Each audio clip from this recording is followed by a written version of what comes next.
This song just declares that God makes us better. Come on, if you believe it, somebody shout better.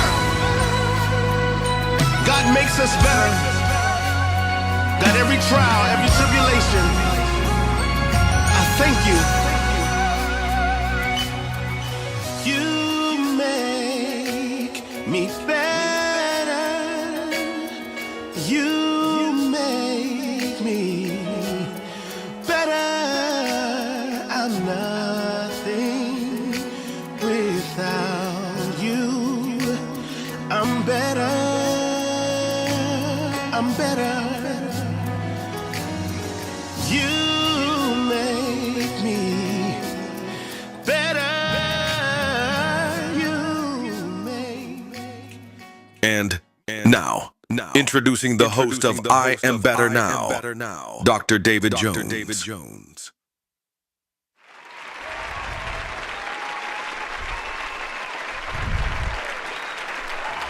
Welcome. How's everybody doing today? So glad to see you all here today. I'm excited about today's show. I'm excited about the weather today. 80 degrees in Arizona in December. Massachusetts, New York, D.C., eat your heart out. We're walking around with T-shirts on in Arizona. How's everybody today? You guys have a great day? Now, let me try that again. Everybody have a great day? That's outstanding. On behalf of Tanner Community Development Corporation, on behalf of this facility, Teen Challenge, and also Praise FM Radio, I would like to thank you all for being here for the I Am Better Now show. I'm your host, Dr. David Jones, and I just want to give a quick shout out to my guy, Tracy Kovacs, because he has just been phenomenal helping us get all this orchestrated. So thank you so much, Tracy, for all you do for the community, man. So many people are blessed to be in this guy's presence. If you've been around him, his battery never dies. This guy is active all day, every day. I don't know when he sleeps, how he sleeps, but he's dedicated to the cause. So our guest today, man, I am so honored. This guy and I have been friends. I met him and his lovely wife, Daryl. I retired from basketball and I was officiating basketball at a rec center. And she's gonna kill me for telling this story, but I'm gonna tell it anyway. So their daughter, I believe she's about 13 or 14 years old at that time. She was playing against boys, and she was really competing. And so she ended up getting hit with a pick. Someone set a nice solid pick on her. She hit the ground. And I looked at her, and she looked like she was about to cry. And I had no idea who she was, who her parents were. I said, you are not going to cry. You're going to get up, and you're going to compete. And she got up, and she went out, and she competed. She finished that game, did extremely well. And then after the game, two parents come walking over to me, and one of them says, what did you say to our daughter? So I told them what I thought, and we ended up talking a little more, and we exchanged numbers, and we've been the best of friends ever since. As a matter of fact, he was in my wedding. That's how close we've become. She's an artist. She sings. She performs, I'll use that term, at a church once a month. So after the show, if you want to find out where that is and what they're doing there, I'll be glad to share it. But we're going to talk about Mr. Mike Watkiss. He is a stuntman. He is a TV producer, news reporter, father, husband, and just an outstanding individual. Ladies and gentlemen, welcome the great Mike Watkiss.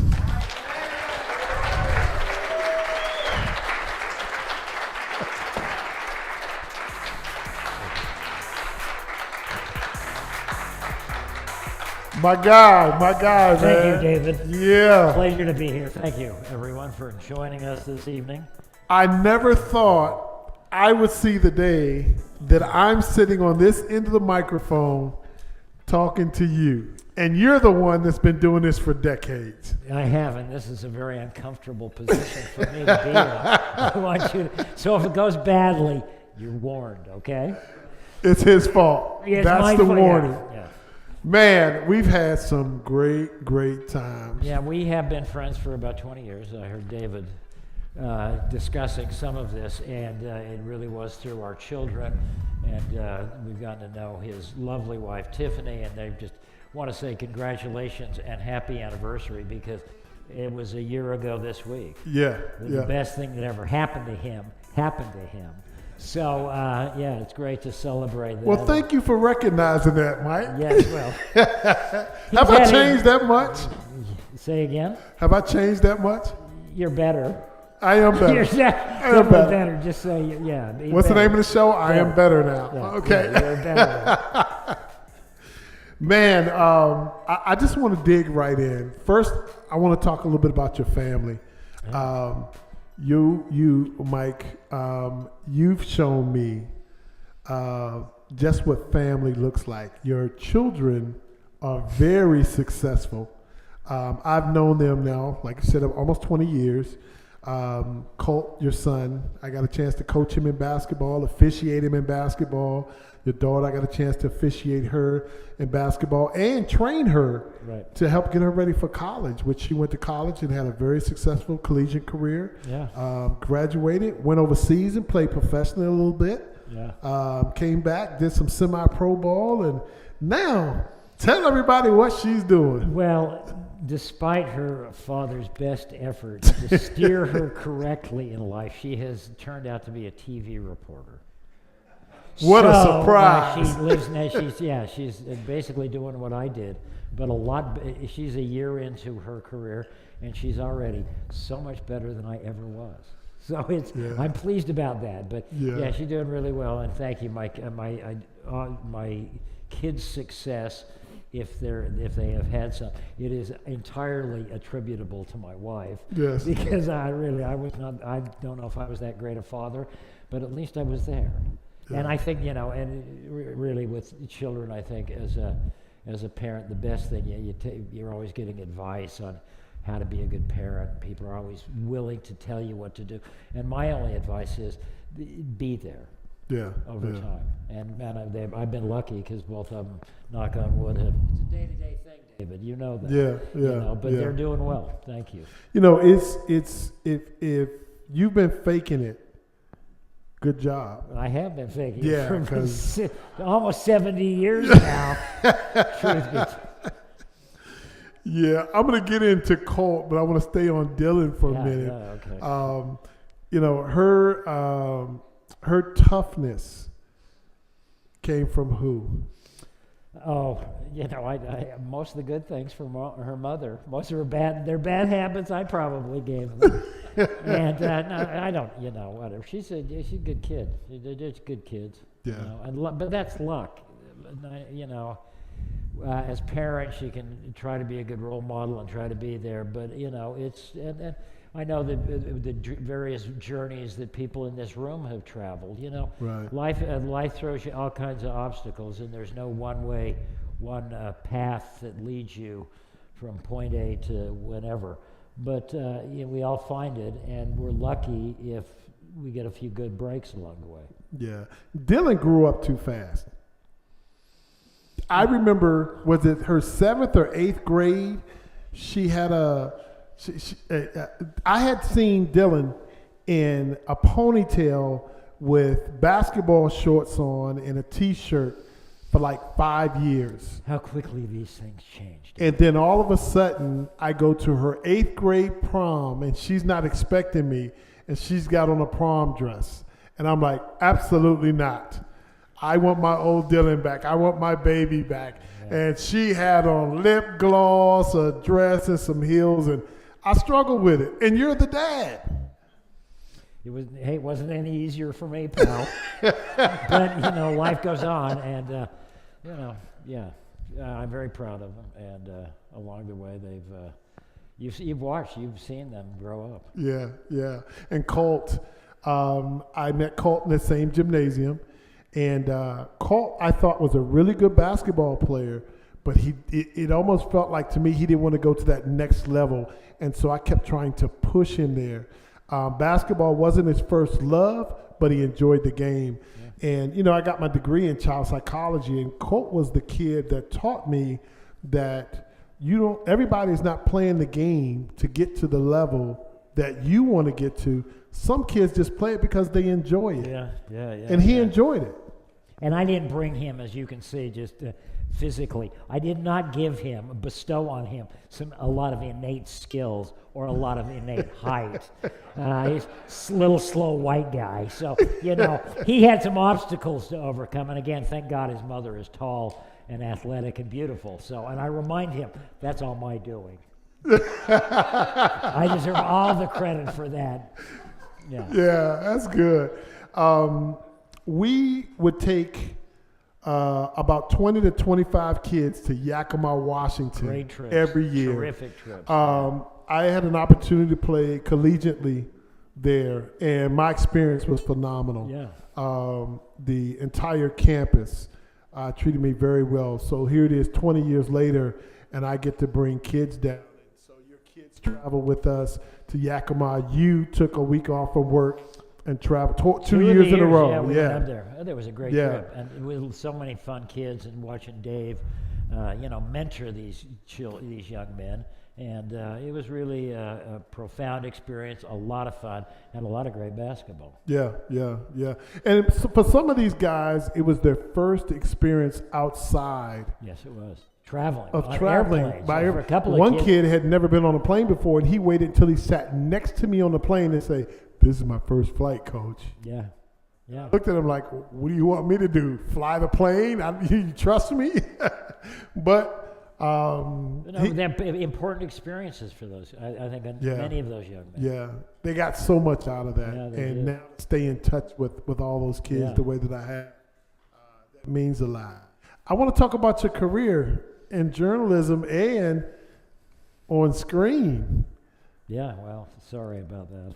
How's Hollywood, man? Yeah, everything. I have been blessed and lucky, and to have a remarkable career, way better than I had any reason to expect. And in television news and making a few movies, so it's been a journey. Current affairs. Now, most of the people that are here in the audience not old won't know enough much about current affairs. Tell us a little bit about your experience on that show, and because that was really we were like the bad boys of television, right? The naughty boys of television, and the first to do that. Yeah, well, we were the first overtly, as they now would call it, tabloid television show. Right. Back in the day with Maury Povich and the Flying Triangle. Any old timers? Ka-chung! Anybody remember that? And it started in the late '80s, and it was just a phenomenally successful show. Made the people at Fox a boatload of money, and I traveled all over the world. During that time, I traveled with Michael Jackson and his dangerous tour all over the world, interviewed serial killers, ambushed the actress Elizabeth Taylor aboard an airplane one time, didn't make her bodyguard very happy, but had just a remarkable, and it was covered the entire OJ situation. So it afforded me the opportunity to really have a front row seat for history on some stories that people are still talking about. And that's one of the things, my little side hustles nowadays.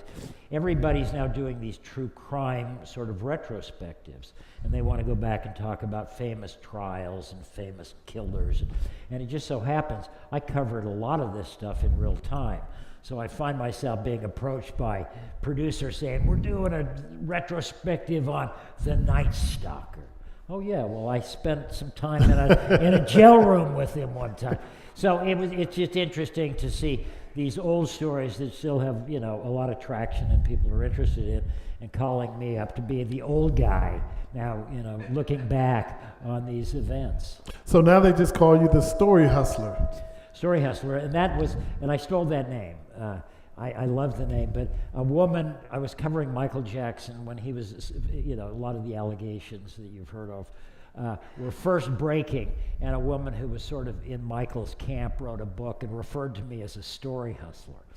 I know for a fact she did not mean that as a compliment, but I so love the name, and I thought, it really does sort of. I'm a hustler. To do what you got to be a hustler, and so I stole it from her, and I'm forever grateful to this woman giving that snarky comment in her book about me because it gave me a title for my book. Well, you've had, according to this book, quite a few encounters with some pretty famous people. Yeah, and I'm not going to lie to you. This is sort of a scattered shot of essays and personal exorcisms, getting demons out of me. So, again, talking to Richard Ramirez, and also throwing some elbows at some guys that I felt like I still owed something to. And you go through the first chapter. Oh, we're going to. The first chapter we're goes going to. Some encounters with some famous celebrities that really sort of went sideways. And we're going to start with Nicolas Cage. Well, yeah.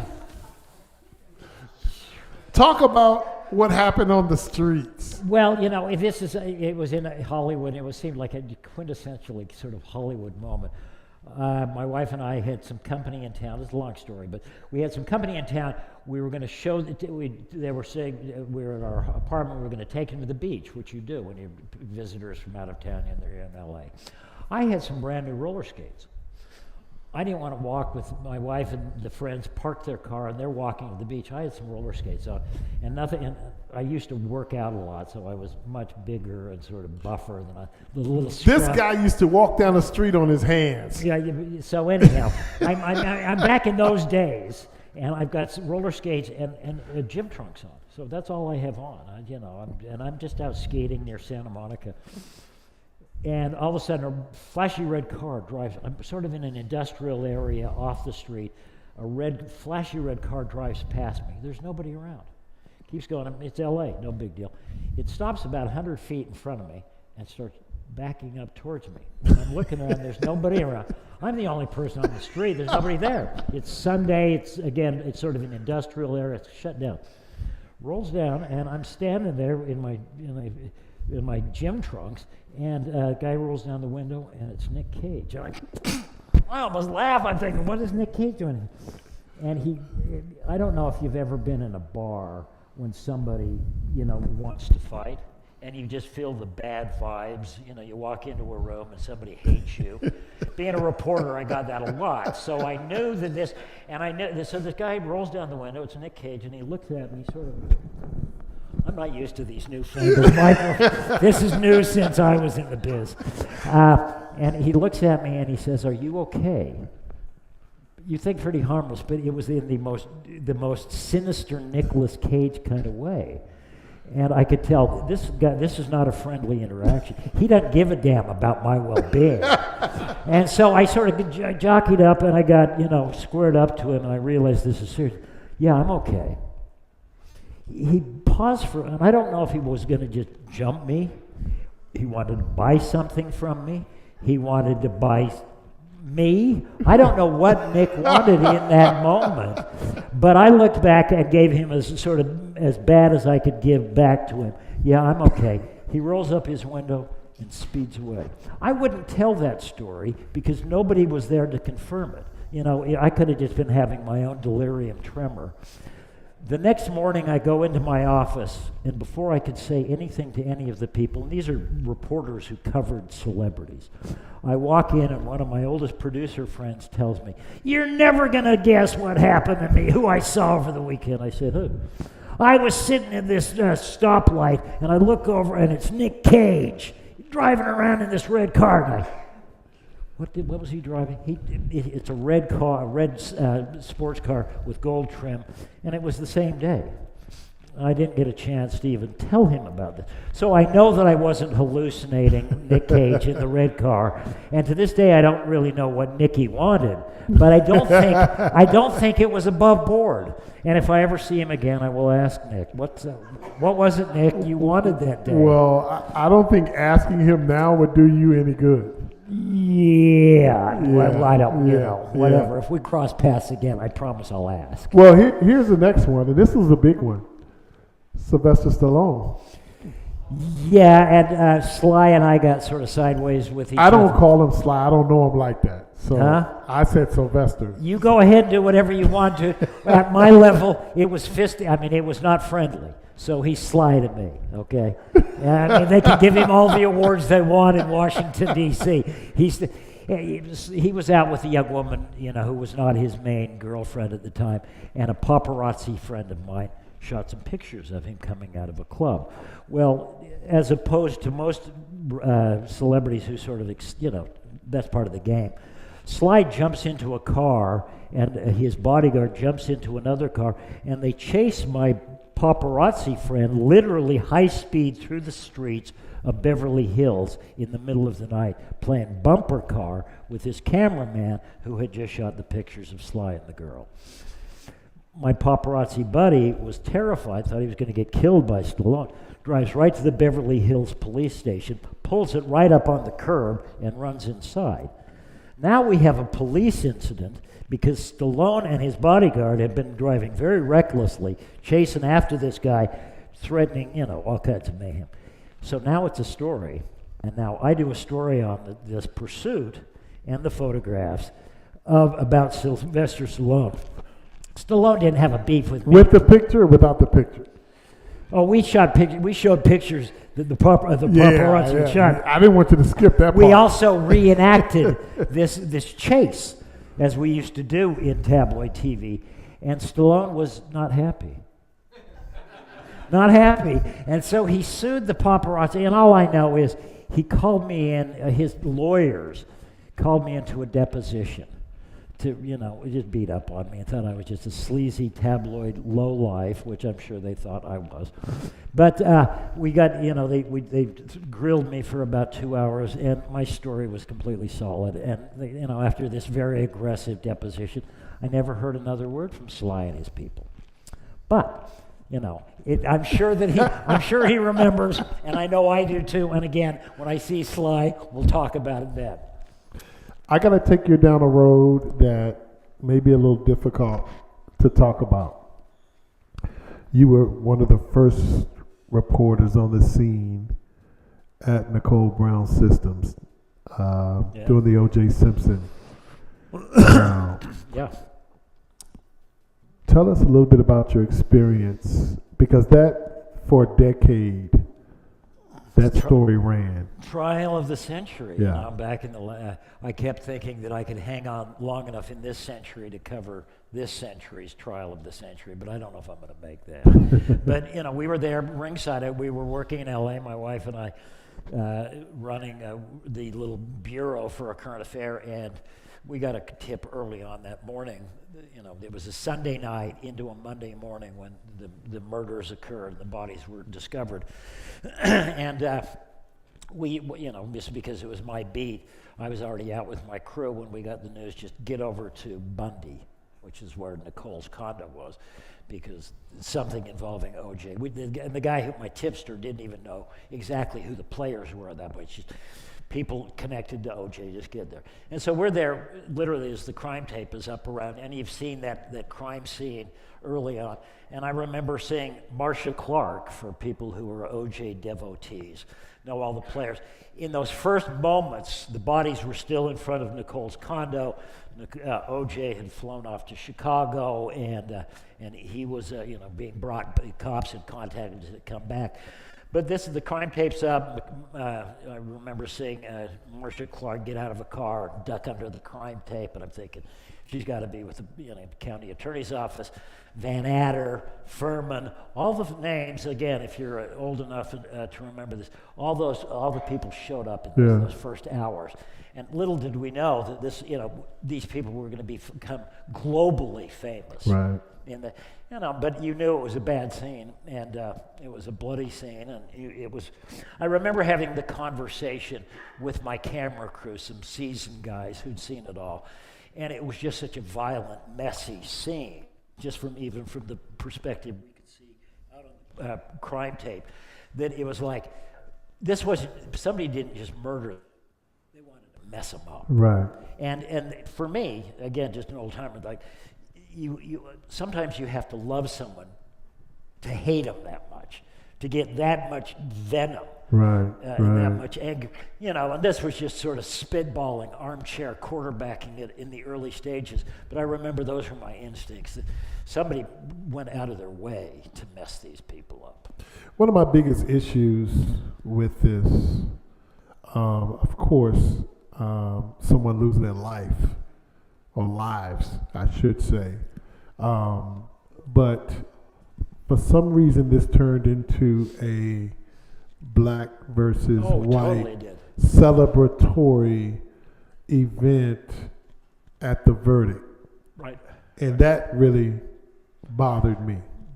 I think it bothered a lot of people, but it was a Rorschach test of America in how we looked at things black and white through different lenses. And it was an important moment, and I think it's important to look back and what did it tell us about ourselves in that moment. And, I can understand, I think, and I don't know where people's minds are now, and I know I've heard people continue to come up to me and say there's, they think it's a conspiracy.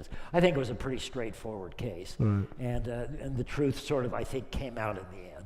But not so much, but whatever your opinions are, I think that people saw it very differently, and I think they were both right. I think, a lot of people just, he killed these people and he should be held accountable. And I think there were a lot of people in black America who saw, look, this is finally a guy that has enough prestige and enough money to get good lawyers and get better justice, because white guys have been doing this forever. Right. And they're not wrong. They were not wrong in that moment. Right. So having, feeling like we've finally got someone who's got enough cash to get all this dream team, and that's true. And we should, the system hasn't been fair in the past. And if you got money, and if you were the right color, and you came from the right area code, you often got different kind of justice from folks somewhere else. And that's still an important factor. So this last one I'm going to bring up, because I just want to see how angry you get, and I wanted to get it on I never tape. get angry, Dave. Oh, you'll get angry. I just get even. Remember that. You get even. Ooh, I'm scared. This name, some of you are probably familiar with, Mr. Joe Arpaio. Yeah, well, we had a sort of a rocky relationship. Rocky? Well, Rocky? well, I read it. Yeah, well, and you will notice that when I first came here, and I sort of had the mojo of being in network, I'd been on a national show. Joe went out of his way for the first 2 or 3 years to seduce. Mr. Arpaio loved publicity. I don't think that's any great shock for people who are in the moment. And he went out of his way to cultivate reporters to do softball stories on him. And he went out of his way to try to get me into the fold. And I did a couple of stories, Said no. early on. And then, but I realized that this is, I saw where he was going, and I don't agree with his politics, and I didn't agree with it then. And so his staff offered me a job to come work on their PR department. And I realized at that point, this is not the kind of relationship I want to have with a guy like Arpaio. Being a reporter, I don't want anybody to think I'm that friendly with him. I had a great relationship with law enforcement throughout my career. Got awards from the FBI, So I had a good relationship with cops. I didn't have a good relationship with Arpaio, and I'm not going to lie to you. And I write about this. And so after they offered me a job, I sort of took it upon myself to make sure that Joe knew that we weren't friends like that. And I was very successful at it. And it got to a point where one time a camera guy and I showed up at a news conference, and Joe was so pissed off, he had some of his goons, deputies, detain us in like a closet. Wouldn't let us. It was like 2 days, wasn't it? No, well, it was like an hour or two, but it was long enough so we could not get into this news conference. It was just literally just to sort of divert us from being, and so it got ugly. And finally, I just said, "You arrest us, or you got to let me out of here, or arrest." So, Now you got blackballed also. You got blackballed as well, according to the book. Well, when Arpaio started getting in all kinds of trouble and lawsuits came in, somebody released a memo where one of his henchmen had concocted what they called the no-fly list. Right. And I was at the top of the no-fly list because they didn't want to deal with me anymore. And that's fine. You know, you make friends and enemies. This is no shock going on the record. Joe and I were not friends. Well, I know someone that wasn't your friend, and I did all I could to fix it. I think he's okay now, but I don't know where you are. Who? Steven Seagal. I don't have anything with, I don't even know Seagal. I know that he palled around with Arpaio pretending to be a cop. That went down the tubes. I totally went. I remember they showed up at some wrong guy's house. Yeah, Steven told me the whole. I mean, he literally sat in front of me and told me the whole. Hey, he's his pal, not my pal. So, okay, let's just get that again. These are the.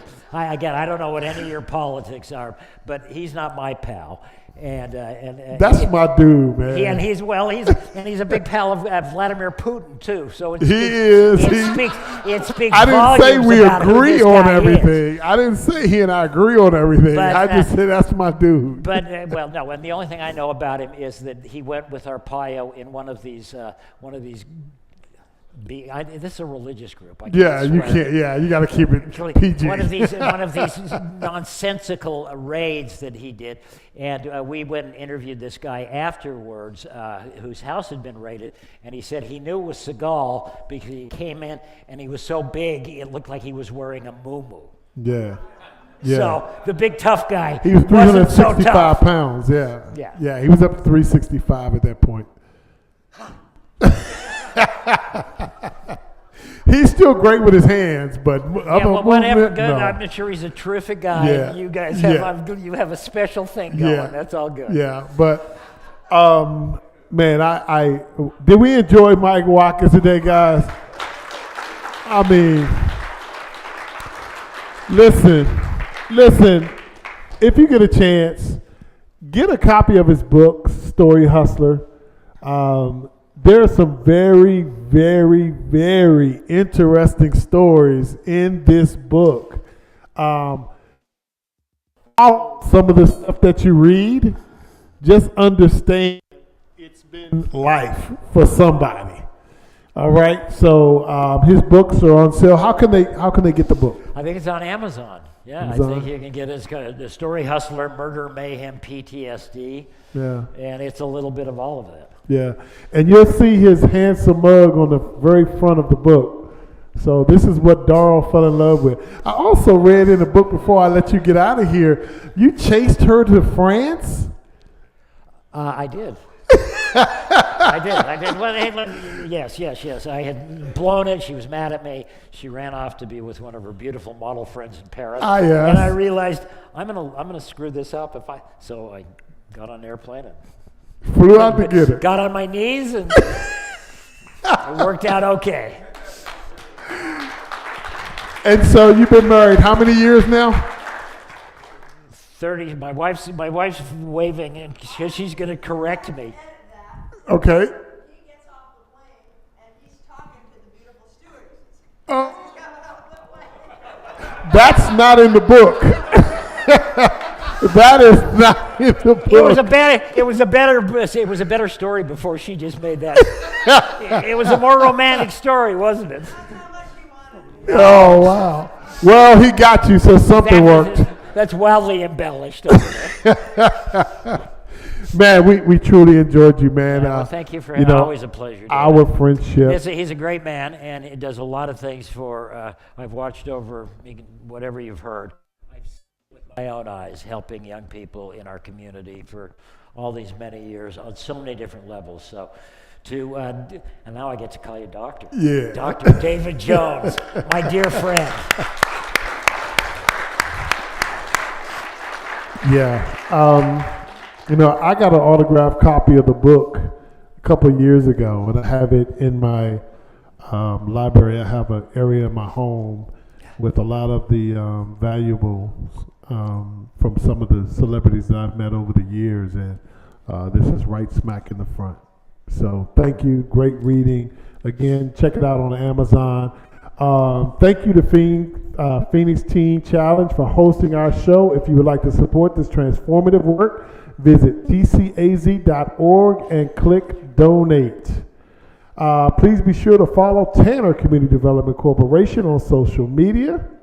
And you can find Tanner Community Development Corporation Facebook at Tanner CDC and on Instagram at Tanner CDC_. Thank you all so much for being here. Mike, let's give Mike a hand again. Thank you.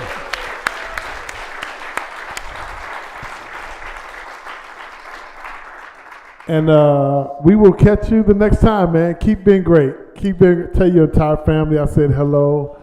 And again, just keep doing great stuff, man. Happy holidays to you. Same to you. Same to you. Good night, everybody.